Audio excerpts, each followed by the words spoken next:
¿Qué tal? ¿Cómo estás? Bienvenido a esta lectura acompañada de la Sagrada Escritura, la Biblia Católica. En esta ocasión vamos a vamos a estar leyendo el capítulo 26 del Evangelio según San Mateo. Este Evangelio que nos presenta desde una perspectiva muy judía, muy semita, que Jesús es el Mesías, pero con una particularidad. Desde la perspectiva de San Mateo, vemos a un Jesús que podríamos llamar nuestro maestro. Es un maestro de la ley, que nos muestra el verdadero sentido de la revelación de Dios a través de sus mandamientos dejados a Moisés, y que obviamente pues el Señor nos dice que viene a darles plenitud, no viene a abolirlos, no viene a quitarlos. Y bien, en el relato de Mateo habíamos dicho, terminamos ya los 5 bloques de enseñanza, de discursos y su sección narrativa. Y en este capítulo 26 vamos a iniciar, digamos, con la parte final, el epílogo, lo que implica el relato de la pasión, muerte y resurrección del Señor, incluyendo el envío final que hace de sus discípulos a llevar el Evangelio a toda criatura. Bien, vamos a comenzar entonces con la lectura del capítulo 26. Y tomamos nuestra Biblia, le damos un beso, porque es Dios hecho palabra. Es la palabra de Dios que nos alimenta para darnos vida. En el nombre del Padre, del Hijo, del Espíritu Santo. Amén. Ven, Espíritu Santo, llena los corazones de tus fieles y enciende en ellos el fuego de tu amor. Envía, Señor, tu Espíritu, y todo será creado y se renovará la faz de la tierra. Oh Dios, que iluminaste los corazones de tus hijos con la luz del Espíritu Santo, haznos dóciles a sus inspiraciones, para que gustemos siempre del bien y gocemos de sus divinos consuelos. Por Jesucristo nuestro Señor. Espíritu Santo, fuente de luz, ilumínanos. En el nombre del Padre, del Hijo y del Espíritu Santo. Amén. Capítulo 26 del Evangelio según San Mateo. Cuando terminó Jesús todos estos discursos, dijo a sus discípulos: ya saben que dentro de 2 días se celebra la fiesta de la Pascua y el Hijo del Hombre será entregado para que lo crucifiquen. Entonces se reunieron los jefes de los sacerdotes y los ancianos del pueblo en el palacio de Caifás, que era el sumo sacerdote, y acordaron en consejo arrestar a Jesús con engaño y darle muerte. Pero decían: durante la fiesta no, pues podría amotinarse el pueblo.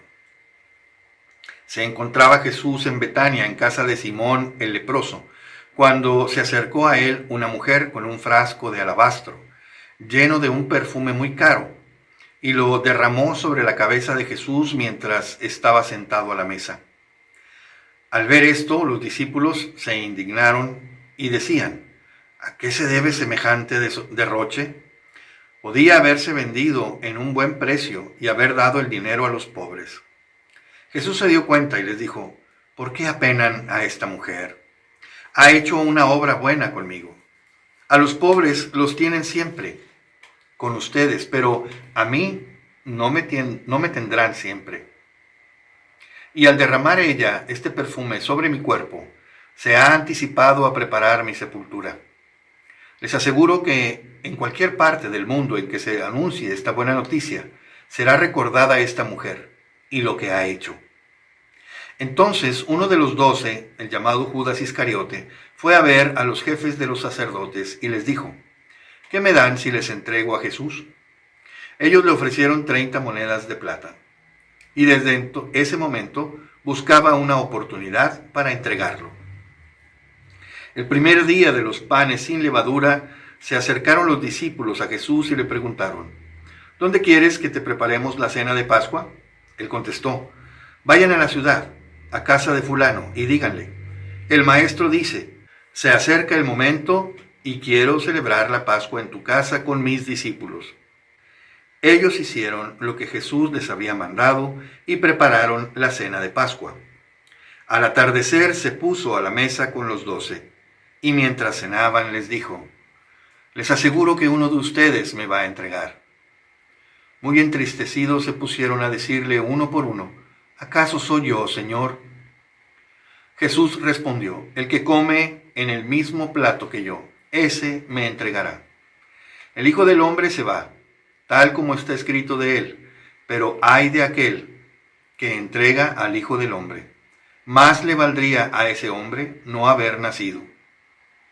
Entonces preguntó Judas el traidor: ¿Soy yo acaso, maestro? Y Jesús le respondió: Tú lo has dicho. Durante la cena, Jesús tomó pan, pronunció la bendición, lo partió y dándolo a sus discípulos dijo: Tomen y coman, esto es mi cuerpo.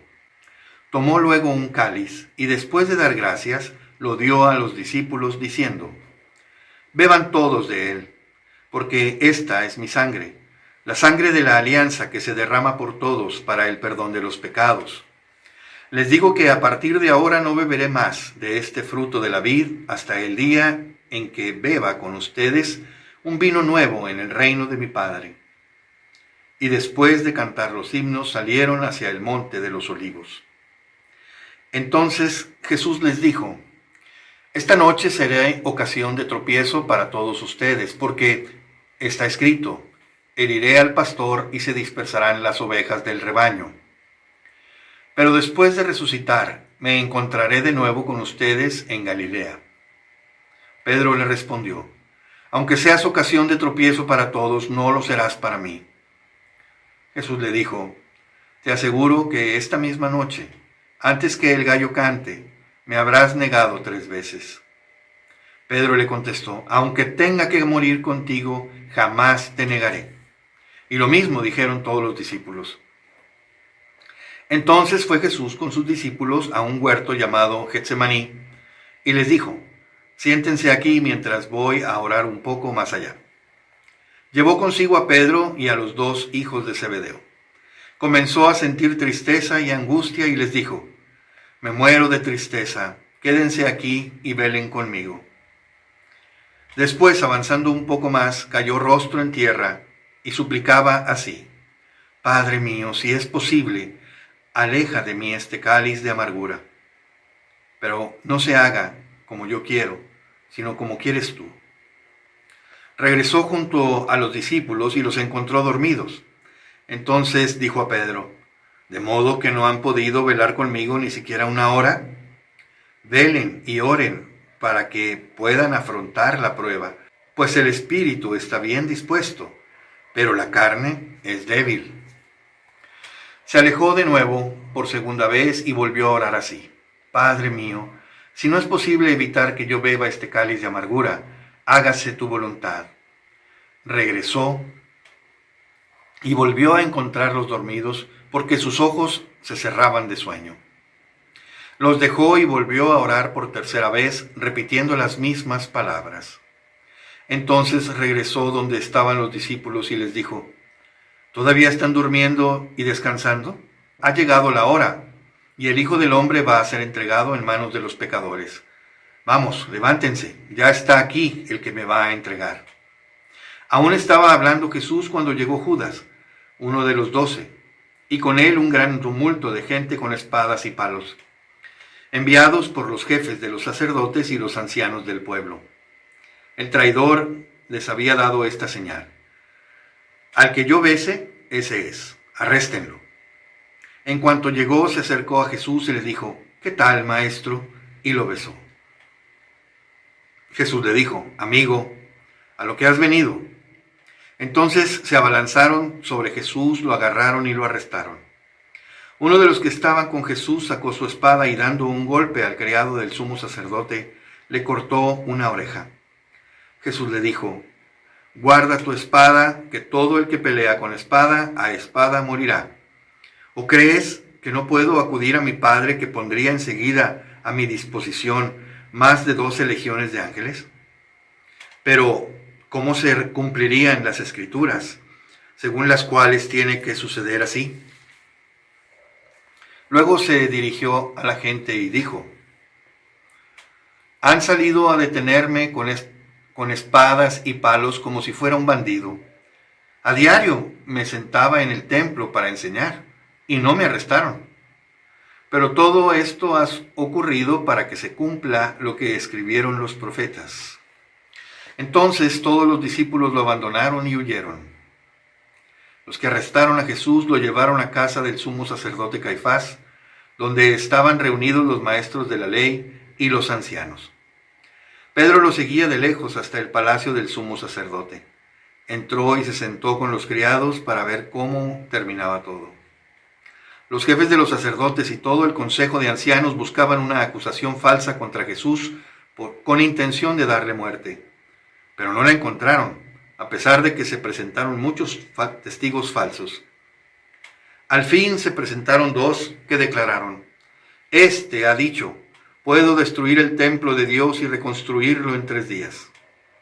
Entonces el sumo sacerdote tomó la palabra y le preguntó: ¿No respondes nada? ¿De qué te acusan estos? Pero Jesús callaba.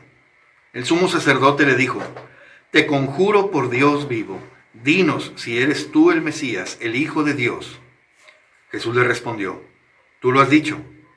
Y además les digo que a partir de ahora verán al Hijo del Hombre sentado a la derecha del Todopoderoso y que viene sobre las nubes del cielo. Entonces el sumo sacerdote rasgó sus vestiduras y dijo: Ha blasfemado. ¿Qué necesidad tenemos ya de testigos?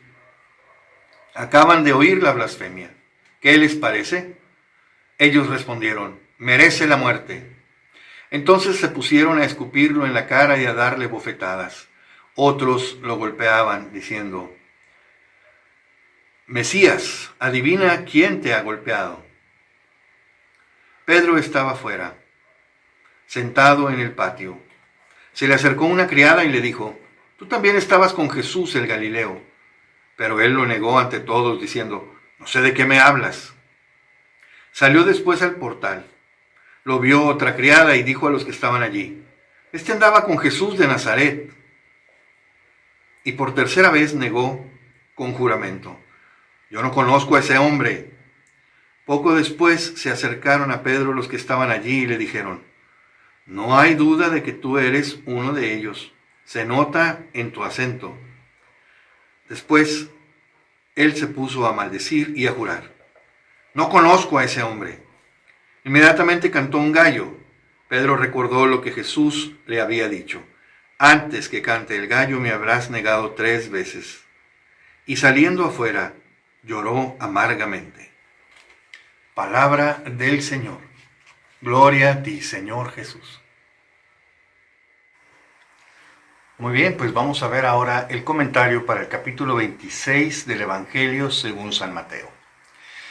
Como ya hemos dicho, este capítulo 26 es el inicio, digamos, de la parte final de este Evangelio, de este relato según San Mateo, que en algún momento le hemos llamado que es el epílogo, el centro de este final, que pues prácticamente es el culmen del cumplimiento que Jesús hace de todas las profecías, de todas las escrituras que se refieren a Él, como Él mismo lo ha dicho, ¿verdad?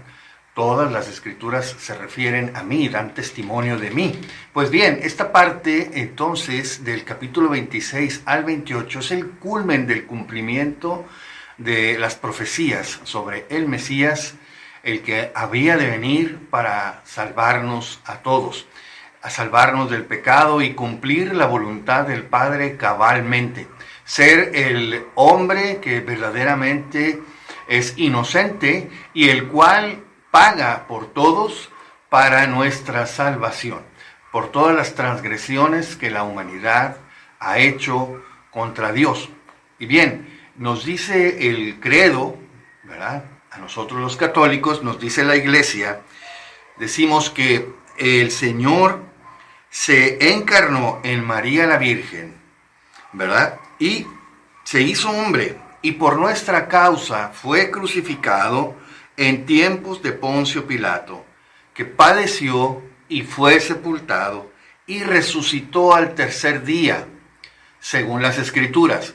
Esta expresión, según las Escrituras, no es como diciendo, pues dicen las Escrituras que así fue. No, de acuerdo a las Escrituras. Es decir, deberíamos quizá, para dejarlo más en claro, decir, padeció y fue sepultado y resucitó al 3er día, tal como estaba escrito de él.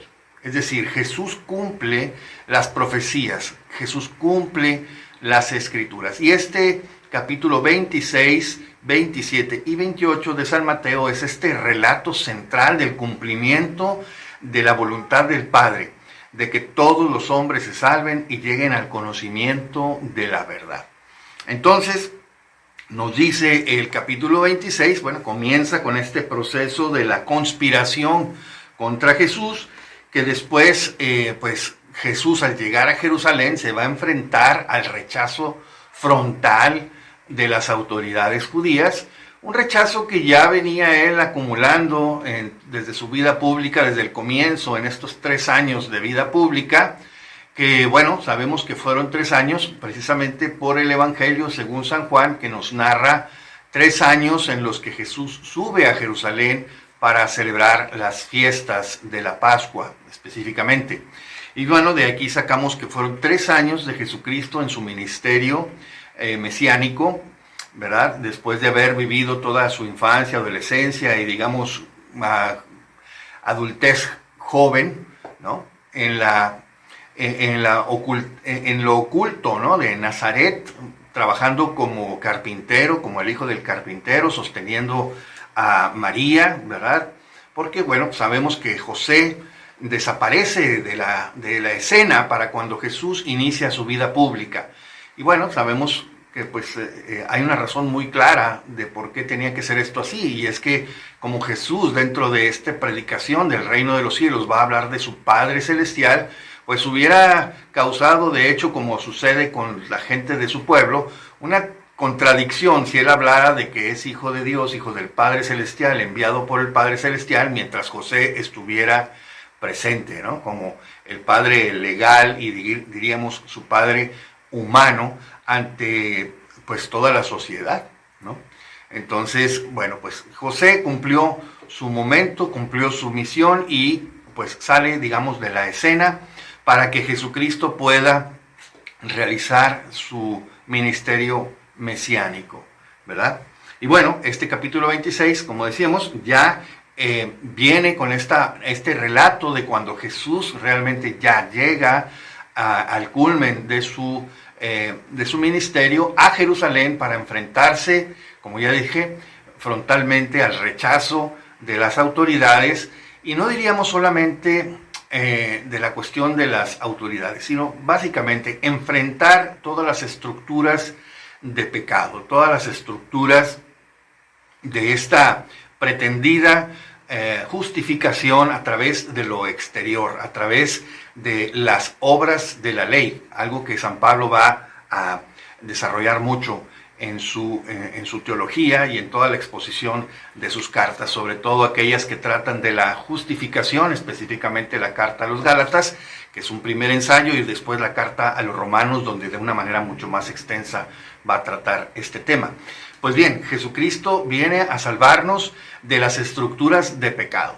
Unas estructuras de pecado que están, digamos, personificadas en el rechazo, como ya dije, de las autoridades religiosas y políticas de su tiempo, pero que no solamente se refieren a esta cuestión política religiosa, sino más bien, y como él lo ha estado diciendo en el relato sobre el reino de los cielos, de lo que hay en el corazón del hombre. Un corazón que se cierra al amor de Dios, que se cierra a la necesidad del prójimo, y bueno, pues a todo esto, estos mandamientos que Dios nos dice, ¿verdad? De amar a Dios sobre todas las cosas y a nuestro prójimo como a nosotros mismos. Pues bien, se había institucionalizado a través de la política y de la religión discriminar, explotar, maltratar al prójimo, ¿verdad?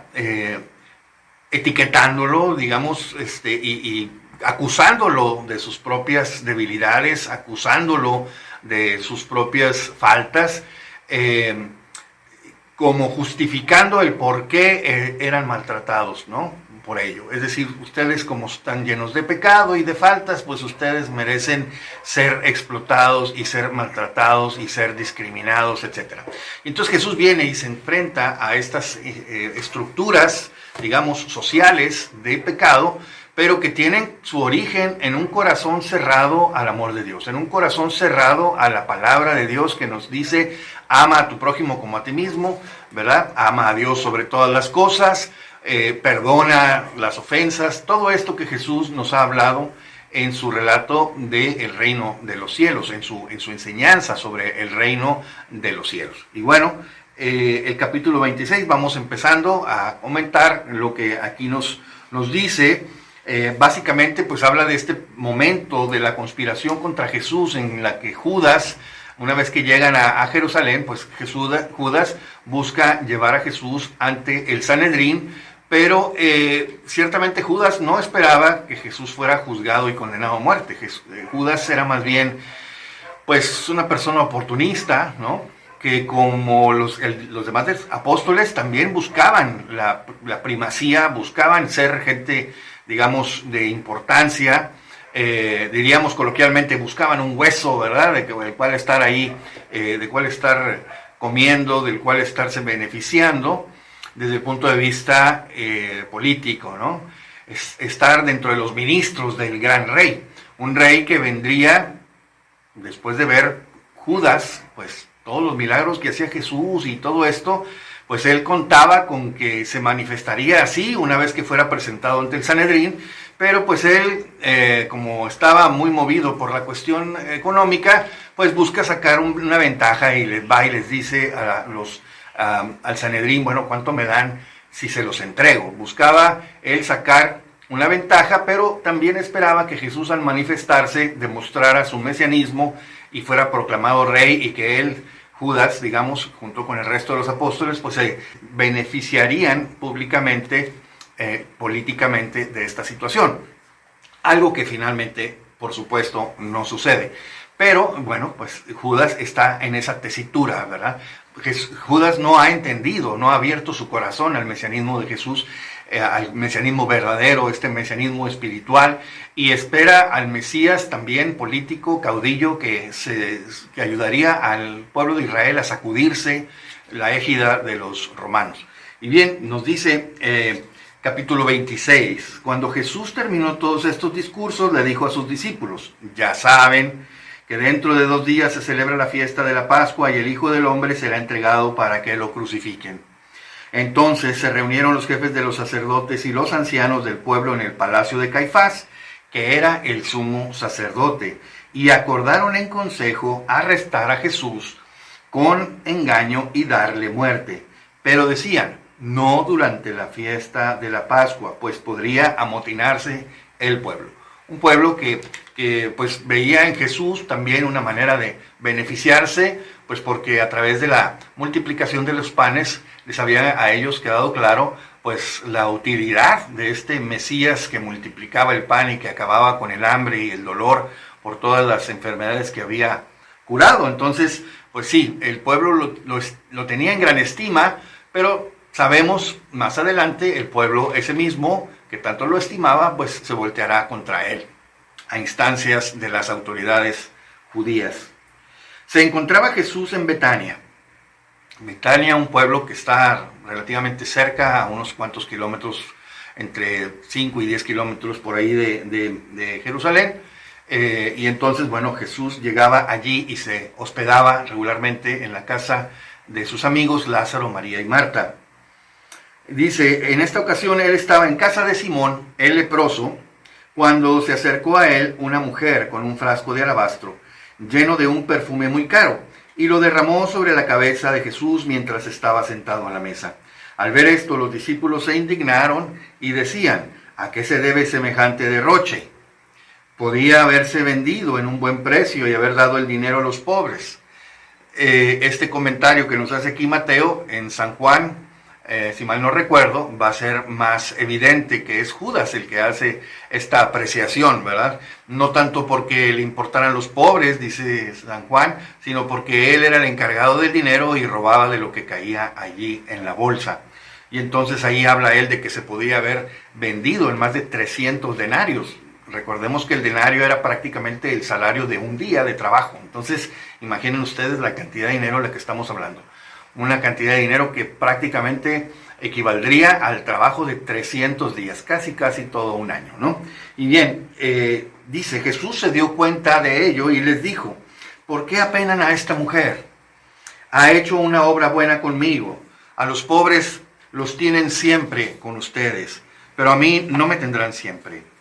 Y al derramar ella este perfume sobre mi cuerpo, se ha anticipado a preparar mi sepultura. Les aseguro que en cualquier parte del mundo en que se anuncie esta buena noticia, será recordada esta mujer y lo que ella ha hecho. Entonces uno de los 12, el llamado Judas Iscariote, fue a ver a los jefes de los sacerdotes y les dijo: ¿qué me dan si les entrego a Jesús? Ellos le ofrecieron 30 monedas de plata y desde ese momento buscaba una oportunidad para entregarlo. Aquí está. Judas, en cierta manera, se siente defraudado por este mesianismo de Jesús tan indulgente y que bueno, pues se le fue una oportunidad de clavarse, diríamos coloquialmente, ¿no? De robar una buena cantidad de dinero. Y entonces pues él ve otras opciones de cómo beneficiarse y entonces va y ofrece a el Sanedrín, a los judíos, una manera de entregarles a Jesús a cambio de un buen dinero. Él sabe que Jesús, digamos, intuye que Jesús no corre peligro ante el Sanedrín porque pues él ha visto las cosas, los portentos que hace Jesús. No ha entendido la naturaleza divina de Cristo. Sin embargo, ha visto cosas portentosas, ¿verdad? Lo vio caminar sobre las aguas y en tantos momentos calmar la tempestad, todo esto. Y aún así, no le llega a él, como decimos coloquialmente, no le llega a caer el 20, no logra a concientizarse del mesianismo de Jesús. Y ciertamente lo mismo le pasa a los demás apóstoles, pero bueno, pues quizá no eran tan oportunistas como en este caso Judas se adelanta a hacerlo, pensando en sacar, como ya dije, un beneficio económico importante de lograr el encuentro de Jesús con las autoridades judías, en donde él seguramente confiaba en que Jesús demostraría su mesianismo con algún portento, convencería a las autoridades y finalmente sería nombrado rey. Pero no sucede así. El primer día de los panes sin levadura se acercaron los discípulos a Jesús y le preguntaron: ¿dónde quieres que te preparemos la cena de Pascua? Los panes sin levadura, recordemos, eran una especie de preparación de 7 días antes de la Pascua, en el que pues, precisamente se hacían los preparativos para esta fiesta magna, el memorial, ¿verdad?, de la liberación de Egipto. Y Jesús les contesta: vayan a la ciudad, a casa de fulano, y díganle: el maestro dice, se acerca el momento y quiero celebrar la Pascua en tu casa con mis discípulos. Ellos hicieron lo que Jesús les había mandado y prepararon la cena de Pascua. Al atardecer se puso a la mesa con los 12 y mientras cenaban les dijo: les aseguro que uno de ustedes me va a entregar. Imagínense, ¿no? Fuertes declaraciones, todo el mundo se saca de onda, ¿verdad? Diríamos, se muestra sorprendido por la declaración de Jesús y muy tristes, dice, muy tristes se pusieron a decirle uno por uno: ¿acaso soy yo, maestro? Y Jesús respondió: el que come conmigo en el mismo plato que yo, ese me entregará. El Hijo del Hombre se va, tal como está escrito de él. Nuevamente, ¿verdad? Jesús está cumpliendo las Escrituras. Y ese es el motivo por el cual sucede todo esto que nos va a narrar el capítulo 26, 27 y 28, al igual que otras cosas que ya nos ha dicho Mateo a lo largo de todo su relato, que esto sucedió para que se cumpliera lo anunciado por el profeta. Pues así, igual aquí. El Hijo del Hombre se va como está escrito de él. Jesús está cumpliendo las Escrituras y así lo decimos en el credo, ¿verdad? Padeció, fue sepultado y al tercer día resucitó como estaba escrito, como ya había sido profetizado, porque Jesús viene no a inventarse un proceso de salvación, no, Él viene a cumplir el programa de salvación que le ha definido el Padre Celestial. Y entonces dice: el Hijo del Hombre se va, tal como está escrito de él, pero ay de aquel que entrega al Hijo del Hombre. Más le valdría a ese hombre no haber nacido. Y entonces preguntó Judas, el traidor: ¿soy yo acaso, maestro? Y Jesús le respondió: tú lo has dicho. Durante la cena Jesús tomó pan, pronunció la bendición, lo partió y dándolo a sus discípulos dijo: tomen y coman, esto es mi cuerpo. Tomó luego un cáliz y después de dar gracias, lo dio a sus discípulos diciendo: beban todos de él, porque esta es mi sangre, la sangre de la alianza que se derrama por todos para el perdón de los pecados. Les digo que a partir de ahora no beberé más de este fruto de la vid hasta el día en que beba con ustedes un vino nuevo en el reino de mi Padre. Y después de cantar los himnos, salieron hacia el monte de los olivos. Esta pequeña perícopa, este pequeño trozo del Evangelio del capítulo 26, del verso 26 al verso 30, encierra el establecimiento, digamos, la institución de parte de Jesús de, ahora sí que el sacramento de nuestra salvación. Porque Jesús ciertamente sabe que al día siguiente va a ofrecer su cuerpo y su sangre, ¿verdad?, en la cruz, pero antes de esto, Él inicia su ofrecimiento desde la institución de lo que llamamos la Eucaristía. Sabemos que el término Eucaristía es un término griego para significar acción de gracias. Y es uno de los nombres, digamos, con los que se ha conocido así la Cena del Señor a lo largo de la historia. Y es a partir precisamente de los gestos. En algún momento Jesús, ¿verdad?, como nos narra aquí, toma el pan, da una bendición, también da gracias y parte el pan. En las primeras comunidades sabemos que la misa o la Eucaristía se le llamaba la fracción del pan. ¿Por qué? Pues porque este era digamos, uno de los gestos distintivos de este acto en el que Jesús, a través de su palabra, instituye lo que dice más adelante: el perdón de los pecados. Por eso en otro momento, en otro relato, el del San Juan, va a decir Jesús: el que come mi carne y bebe mi sangre tiene vida eterna. Pues bien, aquí Mateo nos dice: Jesús tomó pan, pronunció la bendición. ¿Cuál era la bendición? Bueno, la bendición que había precisamente en la cena pascual, en la que se bendecía al Padre Celestial por todos los dones, por todas las gracias, los regalos con que el Señor ha bendecido al pueblo de Israel, y en el pueblo de Israel a toda la humanidad, porque recordemos que la promesa a Abraham era que a través de él, de su descendencia, serían benditas todas las naciones. Y entonces viene aquí esta bendición, porque este acto de la Eucaristía es una bendición en doble vía. Mientras que el hombre agradece a Dios toda su misericordia y su obra de salvación, Dios bendice al hombre a través de concedernos la gracia, que es la vida santificante, que es la vida divina propiamente, al compartirnos el cuerpo y la sangre de su Hijo.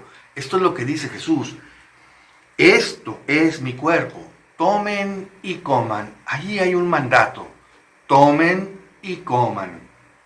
No dice ¿qué les parece? Me gustaría que lo hicieran. No, es una orden imperativa, ¿verdad? Es una voz imperativa: tomen y coman. Esto es mi cuerpo. Y recordemos que Jesús es Dios. Cuando Jesús dice esto es, lo que Jesús dice, eso se hace, eso se cumple. Es Dios que está diciendo lo que está sucediendo, lo declara y así es.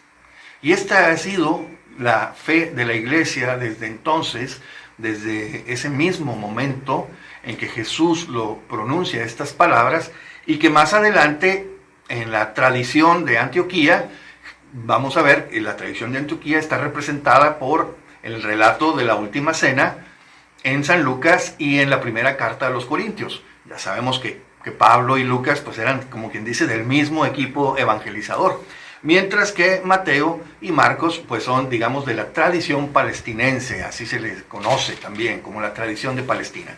Y bueno, la tradición de Antioquía es la que añade estas palabras: hagan esto en memoria mía. Hagan esto, esta orden de Jesús de ofrecer su cuerpo y su sangre, ¿verdad? Y ahí es donde nosotros celebramos precisamente el Jueves Santo, la institución no solo de la Eucaristía, sino también de el sacerdocio, porque le está dando el mandamiento, la orden sacerdotal a sus apóstoles. Les está diciendo, ustedes van a ofrecer ahora este sacrificio, el único sacrificio de Cristo que fue entregado de una vez por todas y para siempre, como nos dice la carta a los hebreos, que ya veremos en su tiempo, en su momento, pero que nos aclara. Solamente una vez ofreció Cristo su cuerpo y su sangre, una sola vez y para siempre. Pero Él ha querido que este gesto, no un gesto solamente simbólico, sino esta realidad de comer su cuerpo y su sangre, no solamente se limite a los apóstoles, sino que llegue a todas las generaciones, cumpliendo esta profecía de Malaquías que dice, desde donde sale el sol hasta el ocaso, mi nombre es glorificado y es presentado sacrificios, un sacrificio sin mancha desde donde sale el sol hasta el ocaso, nos dice Malaquías capítulo 1, creo que es versículo 11, y bueno, esta profecía habla de la Eucaristía, habla de la institución de la misa, como este sacramento de nuestra fe, este sacramento en el que se realiza nuestra redención, se realiza nuestra salvación, como dice San Pablo, cada vez que comemos su cuerpo y bebemos su sangre, cada vez que comemos el pan y bebemos el cáliz, anunciamos la muerte del Señor y su resurrección hasta que Él vuelva. De modo que esta es una ordenanza que establece Jesucristo en la última cena y que será vigente hasta que Él vuelva. Pues bien, este comentario, el capítulo 26, se está alargando y es que es muy rico en situaciones que suceden y que a través de las cuales Mateo nos quiere dar mucha enseñanza, ¿verdad? Obviamente es el Señor que a través de San Mateo, en esta visión judía, ¿no?, escrita para los judíos, de Jesús como Mesías que viene a cumplir totalmente la voluntad del Padre, a cumplir las Escrituras. Y bueno, pues vamos a tener que partirlo en dos, ¿verdad? Hasta aquí dejamos este comentario, esta primera parte del comentario del capítulo 26 según San Mateo.